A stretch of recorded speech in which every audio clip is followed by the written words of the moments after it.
Sir আপনি যে দেখালেন যে 20,000 প্রশ্ন পাবো, সেটা আমরা অ্যাপের কোথায় গেলে দেখতে পাবো?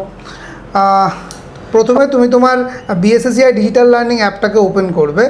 ওপেন করার পর মাই কোর্সে যাবে। মাই কোর্সে যাওয়ার পর তুমি তোমার নিজের সাবজেক্টের যে ফোল্ডার সেটা তুমি তার উপরে ক্লিক করবে। তো দেখো এসএলএসটি সংস্কৃত চলে এসছে, এটার উপরে জাস্ট ক্লিক করলাম। এরপরে দেখো এখানে অনেকগুলো তোমরা কিন্তু অপশান পেয়ে যাবে। Recorded video, question bank, weekly mock test, syllabus, E study material, video library, special mock test on OMR. এই সমস্ত কিছুর মধ্যে তুমি যদি ওই 20,000 প্রশ্ন টাইপ দেখতে চাও, সেক্ষেত্রে কোশ্চেন ব্যাংকে ঢুকতে হবে। এবং কোশ্চেন ব্যাংকের মধ্যে তুমি দেখো এসএসসি এবং পিএসসি আলাদা আলাদা কোশ্চেন ব্যাংক আছে। এর মধ্যে এসএসসির মধ্যে ঢুকলেই কিন্তু তুমি ওই 20,000 প্রশ্ন দেখতে পাবে। ঠিক আছে?